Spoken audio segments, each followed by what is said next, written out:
Bom dia. 2 Samuel, capítulo 12.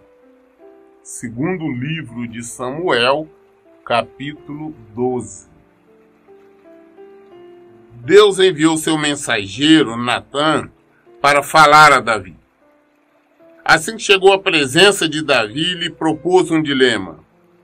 Numa cidade havia 2 homens, um rico e outro pobre. O rico possuía inúmeras ovelhas e grandes manadas. Entretanto, o pobre nada tinha, senão uma única cordeirinha que havia comprado com muito custo. Ele cuidou dela com carinho e ela cresceu com ele e com seus filhos. Ela se alimentava em sua companhia, bebia do seu copo e até adormecia em seus braços. E ele a considerava como carne da sua carne. Certo dia, um forasteiro chegou à residência do homem rico, mas este não quis lançar mão de uma das suas próprias ovelhas ou dos seus muitos bois, a fim de oferecer-lhe uma refeição. Em vez disso, tomou a cordeira que pertencia ao pobre e o serviu ao visitante.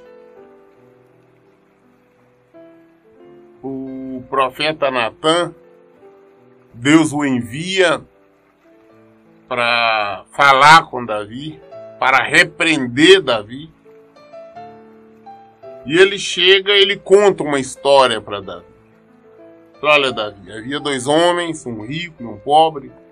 Este rico tinha muitas ovelhas, bois, tinha grandes rebanhos.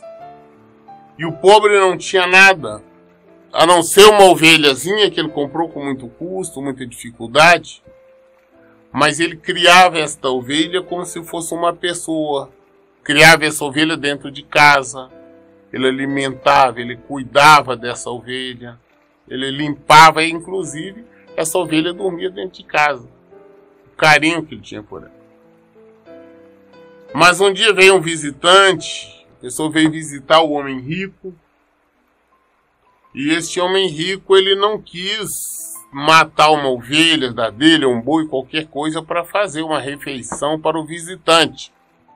Então ele foi e pegou a ovelha do pobre e a matou e serviu ao seu visitante. Essa história exatamente é como Jesus falava, é uma parábola. Ele está contando uma história, é uma história fictícia, não é uma história verdadeira. Aí ele conta essa história para Davi. Assim, quando Davi ouve, ele diz assim: no mesmo instante, Davi se encheu de ira contra aquele forasteiro e afirmou a Natã: juro por Deus, o nome do Senhor, que o homem que cometeu tamanha impiedade merece a pena de morte. Antes, porém, deverá pagar 4 vezes o preço da cordeira, porquanto agiu sem misericórdia. Olha, Davi ficou com raiva, falou: não, rapaz, juro por Deus, esse cara tem que morrer. Mas antes ele tem que pagar, segundo a lei de Moisés, ele tem que pagar 4 vezes o prejuízo que ele deu. Ou seja, ele tinha que dar 4 cordeiras a mais porque ele agiu sem misericórdia. Esse homem merece a morte. Ele se enfureceu. Então Natã revelou a Davi: este homem és tu. E assim diz Deus, Deus de Israel: eu te ungi rei de Israel, eu te salvei das mãos de Saul, eu te dei o palácio e as mulheres do teu senhor, eu te dei a casa de Israel e de Judá. Se isso não fosse suficiente, eu haveria acrescentado muito mais. Sendo assim, por que desprezaste a palavra de Deus, fazendo o que eu reprovo? Tu mataste a fio da espada o teu servo Urias, o Heteu, e tomaste para o teu prazer a esposa dele. Sim, tu mesmo mataste por meio das armas dos amonitas, e ficaste com a mulher dele. Portanto, agora a espada jamais se apartará da tua casa, porquanto desobedeceste a minha palavra, e tomaste a mulher de Urias, o Heteu, para que ela se tornasse tua mulher. Aí ele contou a história, né? O Natan, o profeta, o homem de Deus. Aí quando o Davi ficou irado, falou: não, esse homem merece a morte. Juro por Deus, tem que morrer. E ser ressarcido 4 vezes mais do que ele pobre. Aí o homem de Deus falou: não, mas este homem é você. Eu tirei, você era um simples pastor, estava lá atrás das ovelhinhas perdidas. Eu te trouxe. Eu protegi você de Saul, não deixei que nada acontecesse. Eu te dei o palácio. Eu te dei todas as mulheres que estão no palácio. Eu te ungi rei sobre Israel. E se isso ainda fosse pouco, não fosse o suficiente, você me pedisse, eu te daria muito mais. Mas você desprezou a minha palavra. Você não respeitou a minha palavra. Você fez aquilo que eu reprovo, aquilo que eu não aceito, aquilo que eu não concordo. Você matou a Urias, o Heteu. Foi você que matou, passou fio de espada. Você só usou as mãos lá dos amonitas, mas foi você que matou. Matou para ele ficou com a mulher dele. Por esse motivo, Deus promete, falou: olha, a espada jamais vai afastar da sua casa. E nós vimos. Nós vamos ver. Deus falou: por esse motivo, sempre vai ter mortes na sua casa, na sua família. Porque você não respeitou a minha palavra. Você desobedeceu. Você pegou, ficou com a Batseba lá, a mulher do Urias, e mandou matá-lo. Você mesmo que executou. Então sempre vai ter mortes na sua casa, na sua família. Assim diz Deus: na tua própria casa farei surgir a desgraça contra ti. Tomarei as tuas mulheres debaixo dos teus olhos, e as darei ao teu próximo, que se deitará com suas mulheres à luz deste sol. Tu agiste as ocultas, mas eu cumprirei tudo que hoje vos anuncio perante a face de todo Israel e à plena luz do dia. Davi confessou a Natan: pequei contra Deus. Então Natan afirmou a Davi: por sua parte, Deus perdoa o teu pecado, não morrerás. Mas por teres ultrajado a Deus mediante tua atitude, o filho que tiveste morrerá. Falei: olha, sempre vai ter morte e violência na sua casa. E mais,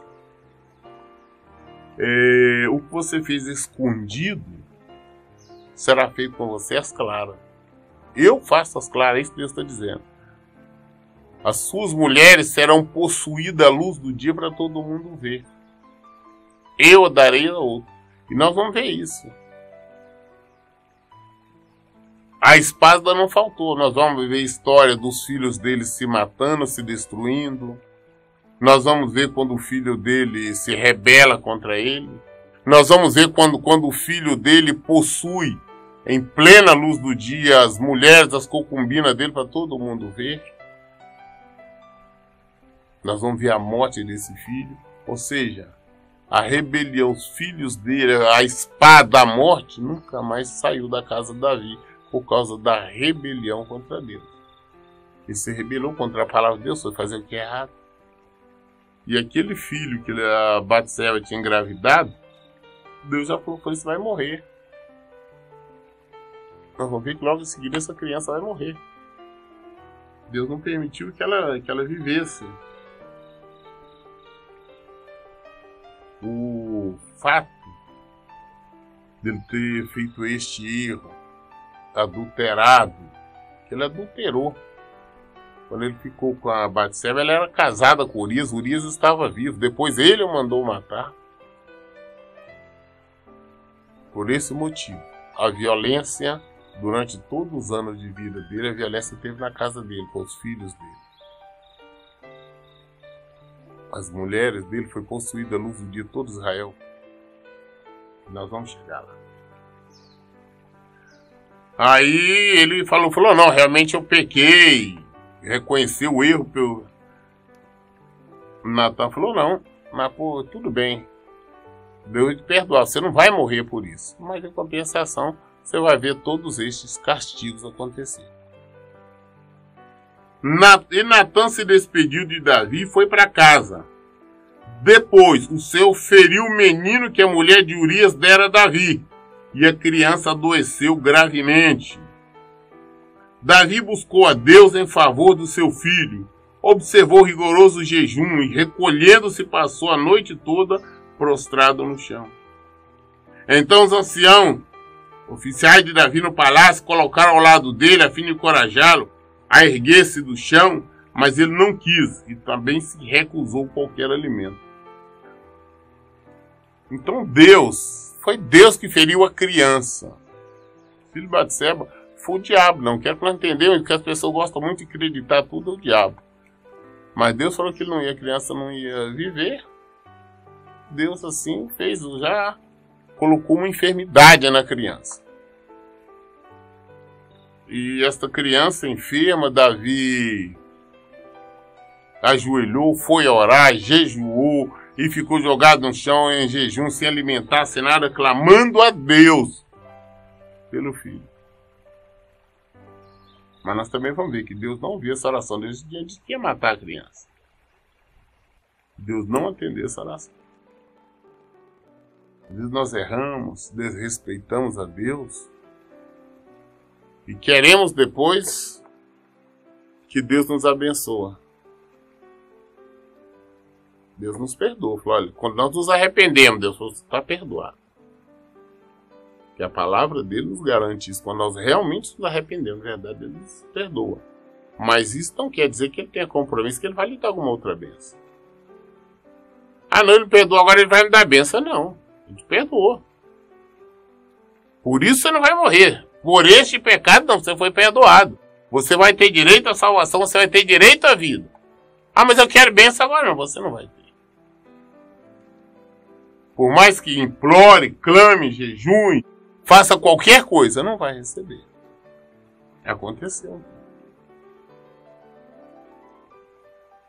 Ele implorou, jejuou, não comentou. Os anciãos vieram, não, levante, vão comer. Ele não, ele se atirado ali em desespero. Aí no 7º dia, contudo, o menino morreu. Davi ficou 6 dias em total desespero, clamando, orando, jejuando. E nada aconteceu. O menino não melhorou, ao contrário, no 7º, o menino morreu. Os anciãos de Davi tinham receio de lhe dar a notícia de que a criança havia falecido. Comentavam, quando o menino estava vivo, nós lhe aconselhamos e ele não nos atendeu. Como podemos agora dizer-lhe que a criança morreu? Ele poderá cometer alguma insensatez. Quando a criança morreu, os anciãos falaram, como é que vamos comunicar isso a Davi? Ela viva ali, ele estava só enfermo, ele em total desespero. Orando, jejuando. Difícil a gente falar agora que ele morreu, ele pode cometer uma loucura qualquer. Mas Davi notou que os seus oficiais cochichavam entre si e compreendeu que seu filho estava morto. Indagou-lhe Davi, o menino morreu? Diante do que eles afirmaram, sim, senhor. Então imediatamente Davi se levantou do chão, lavou-se, pôs perfume e mudou as vestes. Depois entrou no santuário de Deus e se prostrou. Retornou para casa, mandou que servisse uma refeição e comeu. Quando a Bíblia fala que Davi era um homem segundo o coração de Deus, é só porque ele tinha este entendimento. Ele clamou, viu que Deus não atendeu. Ele não se rebelou contra Deus, ele não ficou com raiva de Deus. Ele não xingou, ah não Deus, por que o Senhor não me atendeu? Por que o Senhor não fez isso? Ele não fez nada disso. Nada. O menino morreu, os pais cochichando, com medo de falar com ele. Ele percebeu que, vem cá, o menino morreu, morreu. Então tá bom. Levantou, tomou banho, mudou de roupa, vestiu a roupa, passou perfume, foi à casa, foi no templo do Senhor, orou, agradeceu a Deus, mandou servir comida, se alimentou. Ele tinha consciência que Deus era soberano, que o que Deus fizesse estava feito, era o melhor. Não cabia, sabia que ele era criatura. E como criatura ele não poderia estar questionando as ordens, as decisões do Criador.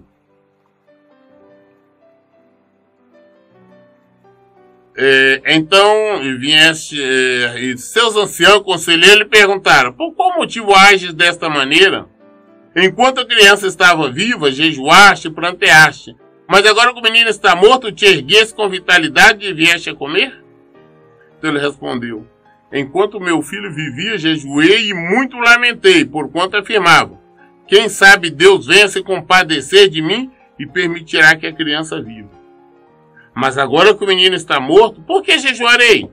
Poderei fazê-lo voltar à vida? Jamais. Eu sim é que irei para onde ele está, mas ele não voltará para mim. Os anciãos vieram questionar: mas vem cá, mas agora que o menino morreu, né? Quando ele estava vivo, você estava jejuando, você estava se lamentando, clamando, orando. O menino morreu, agora você se levanta, se arruma, se alimenta, está tranquilo. Porque as práticas é quando a pessoa morre, né? É tristeza, é o luto, é o choro, né? Porque morreu. E ele fez o contrário, falou: não. Quando ele estava vivo, eu orava, eu clamava a Deus. Para quem sabe Deus tivesse piedade, se compadecesse e deixasse o menino viver. Mas agora que ele morreu, não adianta nem oração, não adianta fazer nada que não vai resolver.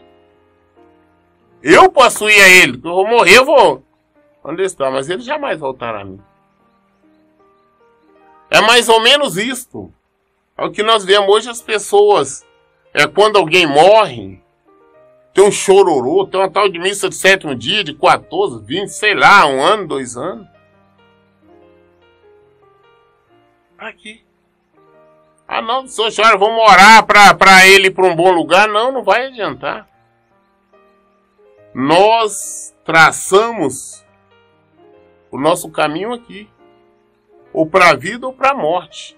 Depois que nós morrermos, não adianta ninguém estar chorando, não adianta ninguém estar lamentando, orando por nós. Concordo? Tem choro, que é saudade, a tristeza da pessoa partir. Mas não adianta estar rezando, orando, clamando para que Deus faça alguma coisa, porque não tem. Deus não vai fazer nada mais depois que nós morrermos. É final. Ou vida ou morte. Se nós tivermos conquistado aqui, vida, vamos para a vida. Morte ou morte. Então orar para que, santo este, santo aquele, ou Deus mesmo vai encaminhar ele para um bom lugar, se o cara for um canalha, ou ela for uma canalha aqui, Deus não vai mudar nada não. Pode orar, pode rezar, pode fazer qualquer coisa. Ela vai padecer esta pessoa. Nós nos entristecemos quando a pessoa morre. A saudade, a falta que vai nos fazer. Mas orar a Deus para mudar qualquer coisa? Não. Oração tola, vamos saber que Deus não vai ouvir, não tem como mudar. Então Davi consolou sua esposa, Batseba, e havendo tido relações sexuais com ela, Batseba gerou um menino, a quem Davi decidiu dar o nome de Salomão, e o Senhor muito amou. E por isso ordenou o profeta Natã que enviasse uma mensagem a Davi. E Natã passou a chamar o menino de Jedidias, amado do Eterno. Passou aqui, tudo para lá. Batseba agora como esposa dele, também uma das esposas de Jerovale. E ele mantém relações com ela, e ela se engravida e tem um filho. E ele coloca o nome de Salomão. Deus escolheu esse Salomão, amou Salomão e falou com ele, falou com o profeta, coloca o nome dele lá de Jedidias, que quer dizer o amado do Eterno. Então aquele fruto do pecado lá, depois que ele morreu,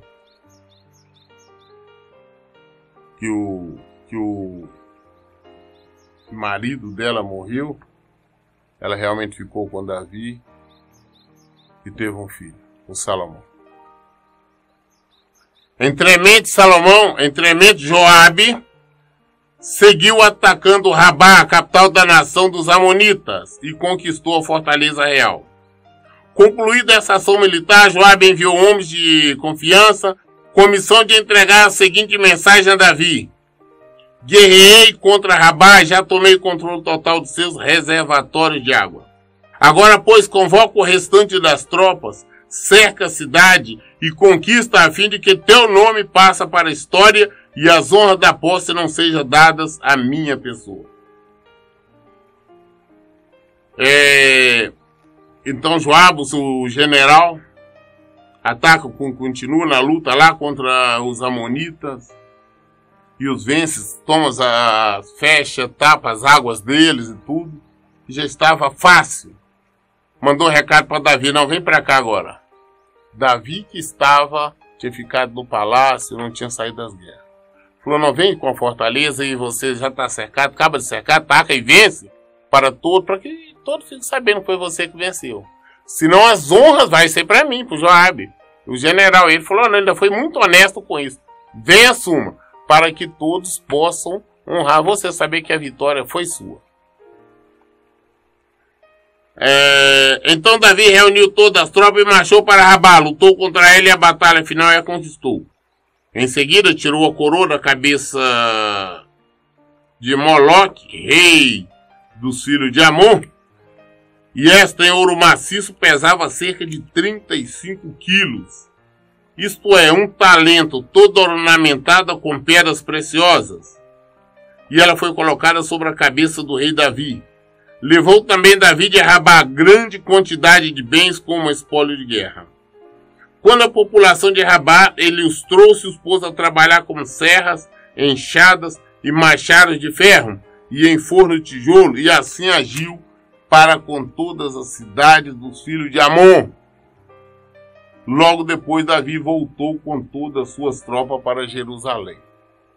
Quando Davi chegou, apossou, venceu, tirou a coroa da cabeça do rei, colocou na dele e levou o povo todo como escravo, né? Para estar servindo. 2 Samuel, capítulo 13. Absalão, filho de Davi, tinha uma irmã muito bonita que se chamava Tamar. Depois de algum tempo, um outro filho de Davi, chamado Amon, apaixonou fortemente por ela. Por ter várias mulheres, Davi teve vários filhos com essas mulheres, independentes do outro. Eram irmãos todos eles por parte de pai, não por parte de mãe. Absalão, que nós vamos ver essa história dele a partir de agora. Absalão, filho de Davi. Tamar, filha de Davi, com uma mulher. Já Amon era filho de Davi com uma outra mulher. E este Amon apaixonou-se pela Tamar, pela irmã. Amon a desejou ao ponto de adoecer de tanta opressão. Afinal, Tamar era sua meia-irmã e uma jovem virgem. Portanto, pelas leis, impossível de aproximar-se dela como namorado, muito menos para possuí-la. Mas Amon tinha um amigo chamado Jonadab, filho de Shimeia, irmão de Davi. Jonadab era muito sagaz. Segundo as leis mesmo, naquela época, ele não podia se envolver com essa irmã. Tamar era jovem, era bonita, era virgem ainda. Ele não podia se envolver, mas só que ele se apaixonou a tal ponto que ele estava quase doente, aquela loucura, aquela obsessão pela irmã, sem saber o que fazer. E ele tinha esse amigo que na verdade era um primo, né? E ele era esperto, aquele malandreado, aquele que sempre tem soluções. Como nós vemos, sempre tem aqueles colegas que não mede esforço, faz qualquer coisa, não olha a circunstância. Não tem parâmetro, cria qualquer situação, e esse era um deles. Jonadab era assim. Nós vamos ver outras histórias além disso. Este lhe indagou: o que acontece contigo, filho do rei, que cada manhã está mais abatido? Não querem me contar o que há no coração? Então Amon lhe revelou: é que eu amo Tamar, a irmã do meu irmão Absalão. Então Jonadab lhe aconselhou: deita-te na tua cama e finge estar muito doente. Quando teu pai vier te visitar, diz-lhe: rogo que minha irmã Tamar venha me servir algo para comer, mas que prepare o alimento da minha presença, a fim de que eu possa também conversar um pouco com ela e coma da sua mão. Amon gostou da ideia e logo em seguida deitou-se e fingiu doente. O rei veio vê-lo, e Amon disse ao rei: concede que a minha irmã Tamar venha e prepare aqui mesmo 2 bolos para que eu fale com ela e coma da sua mão. Então, esse primo dele, Jonadab, deu esse conselho. Falou: deita, finge que está muito doente. O seu pai, o rei, vai vir te visitar. E quando ele vier, você pede ele, fala: olha, pede para minha irmã lá, para a irmã do Absalão lá, a Tamar, vir fazer uma comida aqui para mim, na minha presença. Enquanto isso eu converso um pouco com ela para me distrair e depois eu alimentar junto com ela. Davi não viu maldade. E assim fez. Ele fez isso, o rei foi visitá-lo, ele propôs isso e Davi concordou. Davi mandou uma mensagem a Tamar no palácio: vá à casa do teu irmão Amon e prepare algo para que ele se alimente. Tamar foi à casa do seu irmão Amon e ele estava deitado. Ela pegou, amassou farinha, fez os bolos e os assou na presença dele. Pegou a forma e tirou os bolos diante dele. Entretanto, ele se recusou a comer. Então Amon ordenou: manda embora toda essa gente para longe de mim. Imediatamente todos saíram do seu aposento. Então Amon pediu a Tamar: traz o prato com os bolos até meu quarto, para que eu possa me alimentar da tua mão. Prontamente, Tamar levou os bolos que havia assado ao quarto do seu irmão. Então Tamar foi, ela fez o alimento na presença dele, como ele queria, ele vendo ela fazer. Aí quando terminou, ele não quis comer e mandou que ela, pediu que ela mandasse todos ali, os servos, todo mundo estava ali junto com eles, mandasse embora. Falou: olha, expulsa todo mundo, manda todo mundo sair daqui. Assim que ela fez, ele falou: escuta, pega aí os bolos aí, os alimentos, leva no meu quarto aqui. Eu vou comer aqui de sua mão aqui. E ela assim fez.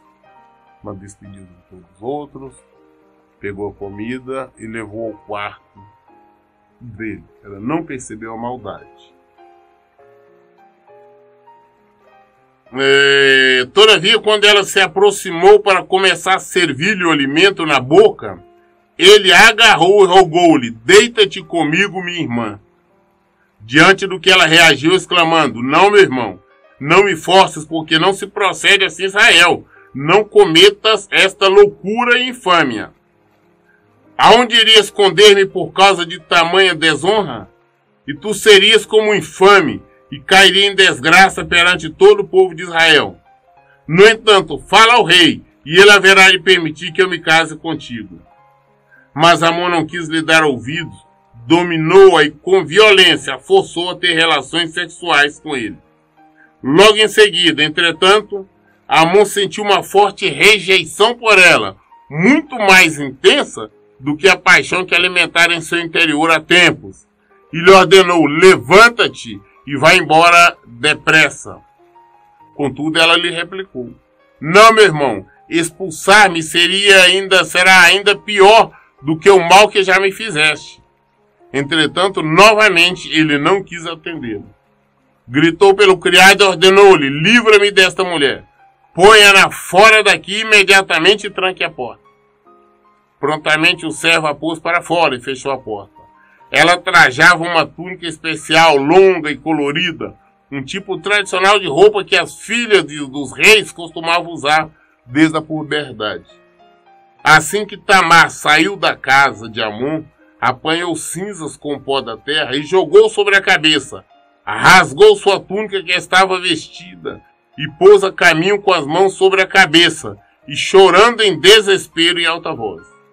Assim que Absalão, seu irmão, a viu, lhe perguntou: teu irmão Amon te ofendeu de alguma maneira?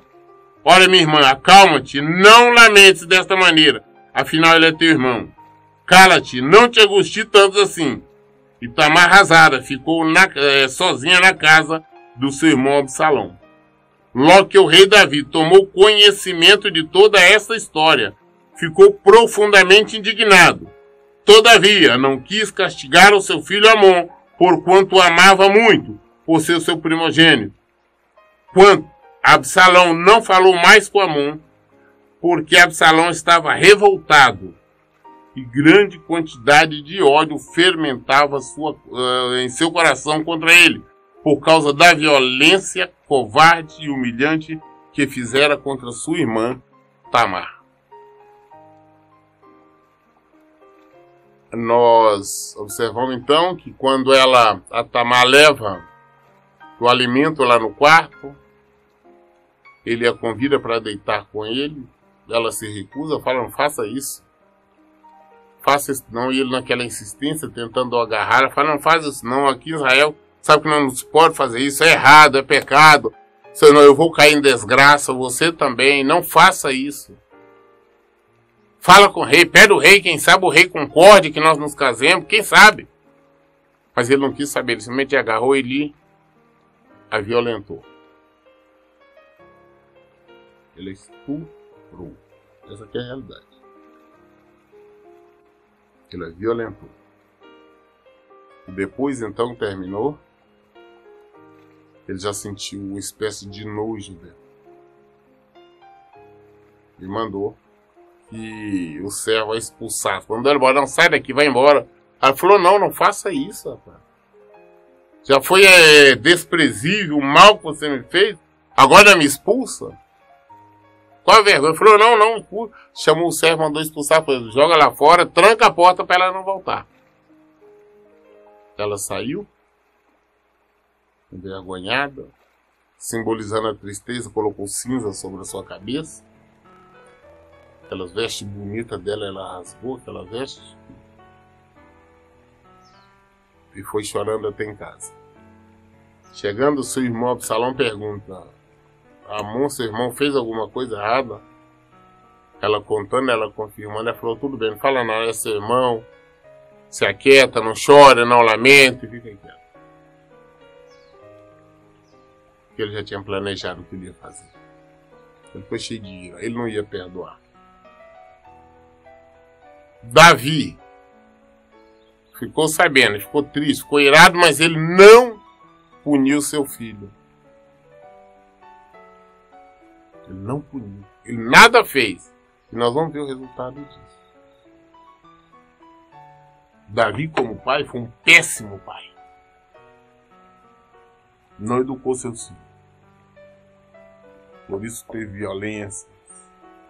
Vão ver morte entre seus filhos. Irmão matando irmão. Eu tenho dito, Deus nos deu filho para nós cuidarmos, educarmos. Não para ser nosso bebê, não.